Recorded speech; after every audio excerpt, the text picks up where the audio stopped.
I've been waiting for a long time now to share my car buying experience with you all.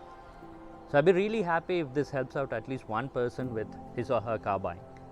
So we'll go through how it all started, the problems I faced, the top 3 car choices I had, and also how I ended up buying the 630D. So we'll dive straight into it.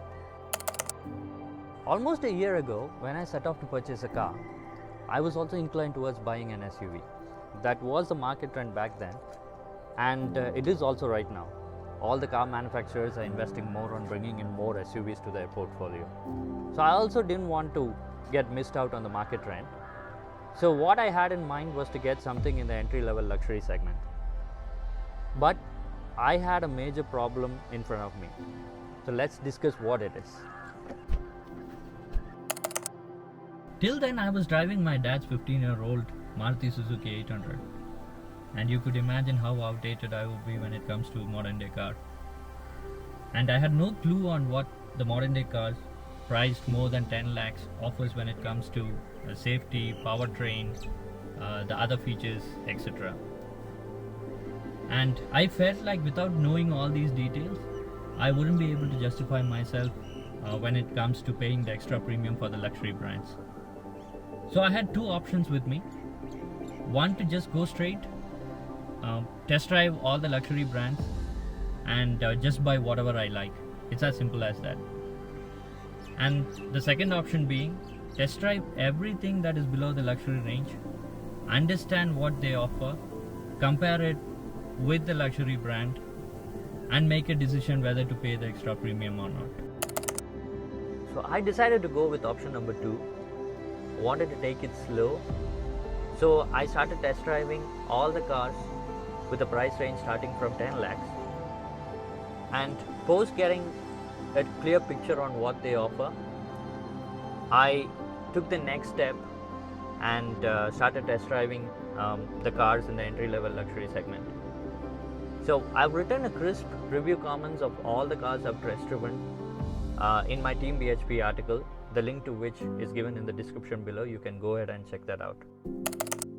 I had no intention to buy a sedan, going behind the thought everybody has about the ground clearance. So I was only test driving the SUVs till then. But major turning point in my car buying decision came when I happened to take the test drive of Volvo S60 sedan. The car was so good to drive. The experience it delivered just destroyed all the experience I got from any of the SUVs. At that moment, I decided to take a step back and think about what I need from my car.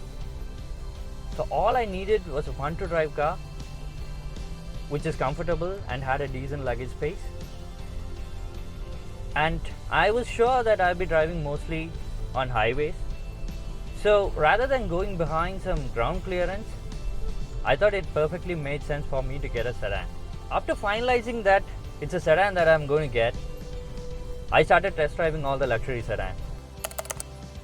The first car which I shortlisted was Lexus ES 300h, which is powered by a hybrid engine, and I really like the luxurious features inside, and the Mark Levinson sound system was exceptional, and you always get the hassle-free Toyota ownership experience. The second car to make it my top 3 list was a Volvo S90.